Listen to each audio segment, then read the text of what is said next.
अशोक, एक सम्राट जिसने भारत और दुनिया को बदला। नमस्ते दोस्तों, स्वागत है हमारे चैनल पर, जहां आज हम बात करेंगे उस सम्राट की जिसने न सिर्फ भारत को एक नई दिशा दी, बल्कि दुनिया को शांति का रास्ता दिखाया।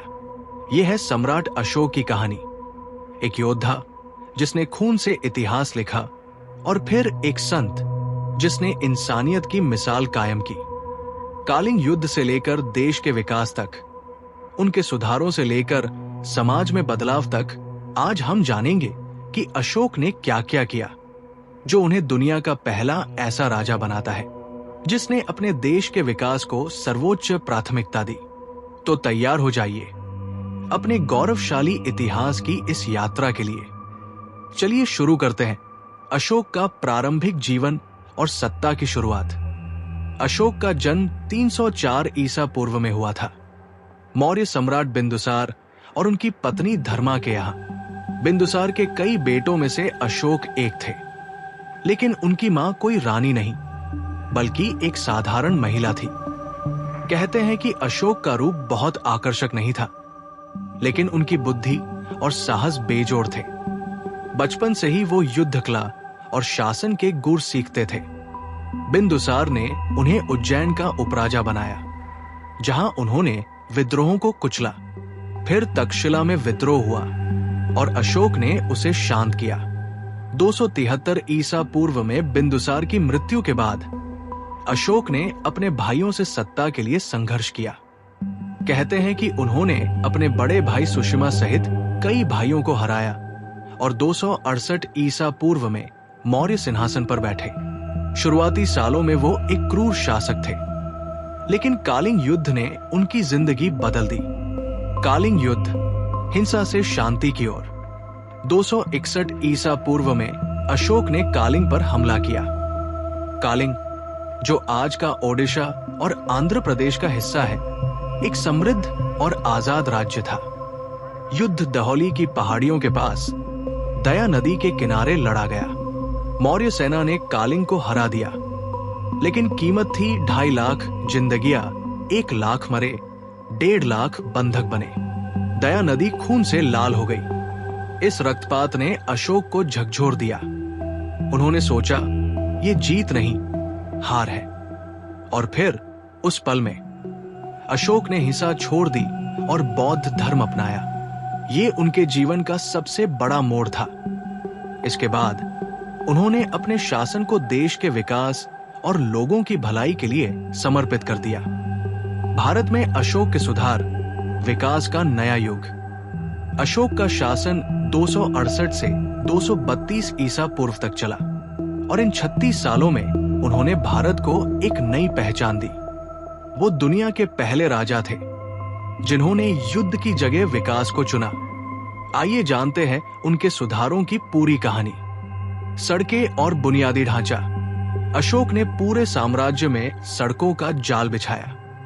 पाटलिपुत्र से तक्षशिला तक 1000 मील लंबी सड़क बनवाई, जिसे आज का ग्रैंड ट्रंक रोड कह सकते हैं। इन सड़कों के किनारे पेड़ लगवाए ताकि यात्रियों को छाया मिले। विश्राम गृह बनवाए, कुएं खुदवाए और पानी की व्यवस्था की। ये सब व्यापार और संपर्क को बढ़ाने के लिए था। सिंचाई और खेती। अशोक ने खेती को मजबूत करने के लिए बड़े बड़े जलाशय बनवाए। जूनागढ़ में सुदर्शन झील उनके गवर्नर पुष्यगुप्त ने बनवाई थी। ये जलाशय किसानों को पानी देते थे, जिससे फसलें बढ़ी और अर्थव्यवस्था मजबूत हुई। स्वास्थ्य सेवाएं। अशोक ने इंसानों और जानवरों के लिए अस्पताल खुलवाए। औषधीय पौधों की खेती को बढ़ावा दिया और विदेशों से दवाइयां मंगवाई।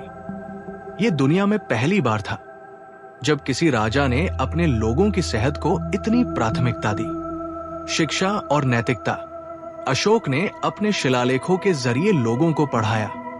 ये शिलालेख ब्राह्मी लिपि में थे और आम बोलचाल की प्राकृत भाषा में लिखे गए ताकि हर कोई समझ सके। उन्होंने लोगों को सच बोलने, बड़ों का सम्मान करने और अहिंसा अपनाने की सीख दी। ये एक तरह की जनशिक्षा थी। पर्यावरण संरक्षण। अशोक ने जंगलों को बचाने के लिए नियम बनाए। कई जानवरों के शिकार पर रोक लगाई और पेड़ लगवाए। वो पहले शासक थे जिन्होंने पर्यावरण की चिंता की। प्रशासनिक सुधार। अशोक ने अपने साम्राज्य को प्रांतों में बांटा और हर प्रांत में एक गवर्नर रखा।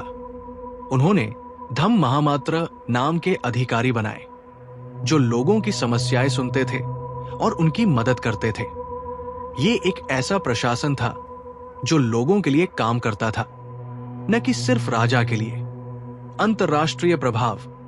अशोक ने बौद्ध धर्म को भारत से बाहर फैलाया। अपने बेटे महेंद्र और बेटी संघमित्रा को श्रीलंका भेजा। यूनान, मिस्र और सीरिया तक मिशनरी भेजे। ये पहली बार था जब किसी भारतीय राजा ने अपने विचारों को दुनिया तक पहुंचाया। इन सुधारों की वजह से अशोक का साम्राज्य एक स्वर्ण युग में पहुंचा। व्यापार बढ़ा, लोग खुशहाल हुए और भारत की शक्ति दुनिया में गूंजने लगी। दुनिया में पहला विकासशील राजा। अशोक को दुनिया का पहला ऐसा राजा क्यों कहते हैं जिसने देश के विकास को प्राथमिकता दी?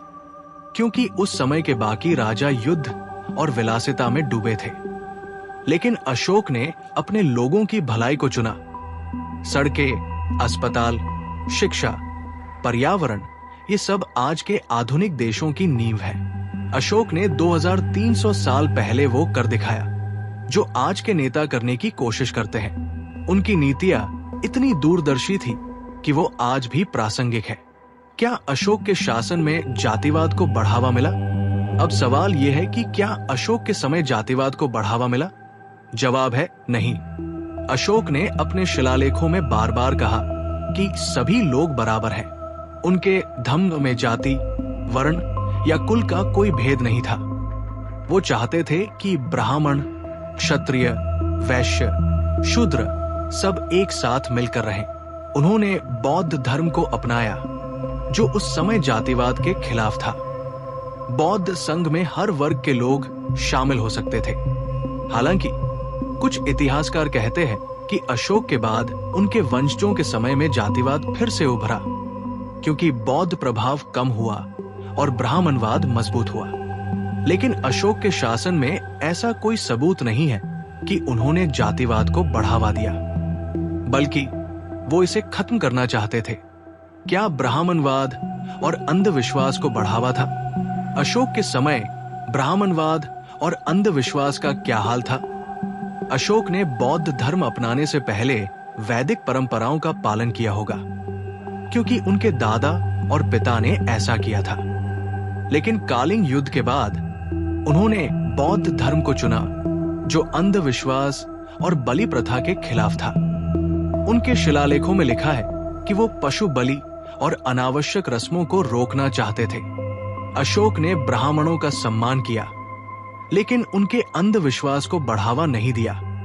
उन्होंने लोगों को तर्क और नैतिकता का रास्ता दिखाया। बौद्ध धर्म में ध्यान, करुणा और सादगी पर जोर था, न कि जादू टोने या देवताओं को खुश करने पर। इसलिए उनके शासन में अंधविश्वास कम हुआ, हालांकि पूरी तरह खत्म नहीं हुआ क्योंकि समाज में ये जड़ें गहरी थी। अशोक का वंश, पतन की कहानी। अशोक की मृत्यु 232 ईसा पूर्व में हुई। उनके बाद उनका वंश कमजोर हो गया।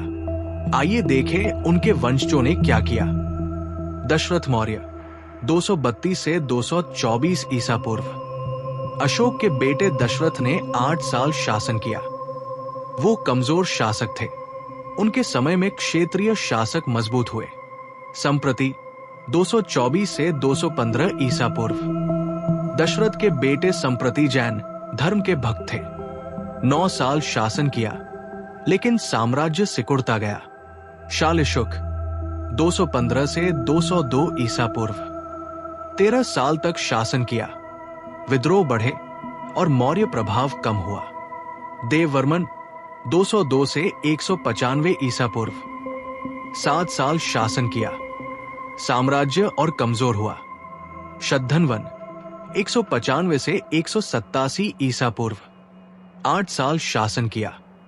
बाहरी हमले और विद्रोह बढ़े। बृहद्रथ मौर्य 187 से 185 ईसा पूर्व। अंतिम मौर्य सम्राट 2 साल बाद उनके सेनापति पुष्यमित्र शुंग ने उनकी हत्या की। इसके साथ मौर्य वंश खत्म हुआ। अशोक के बाद उनके वंशज उनकी नीतियों को आगे न ले जा सके। 137 साल तक चला मौर्य वंश धूल में मिल गया। अशोक की विरासत और हमारा गर्व। अशोक की मृत्यु हुई, लेकिन उनकी विरासत आज भी जिंदा है। हमारे राष्ट्रीय ध्वज का अशोक चक्र, सारनाथ का शेर स्तंभ, ये सब उनकी देन है। वो पहले राजा थे जिन्होंने विकास को युद्ध से ऊपर रखा। वो पहले शासक थे जिन्होंने शांति को दुनिया तक पहुंचाया। अशोक सिर्फ एक सम्राट नहीं, भारत की आत्मा थे। तो दोस्तों, ये थी अशोक की कहानी। एक ऐसा सम्राट जिसने हमें सिखाया कि असली ताकत इंसानियत में होती है। अपने इतिहास पर गर्व करें, इसे शेयर करें और हमारे चैनल को सब्सक्राइब करें। अगली बार फिर मिलेंगे एक नई कहानी के साथ। नमस्ते।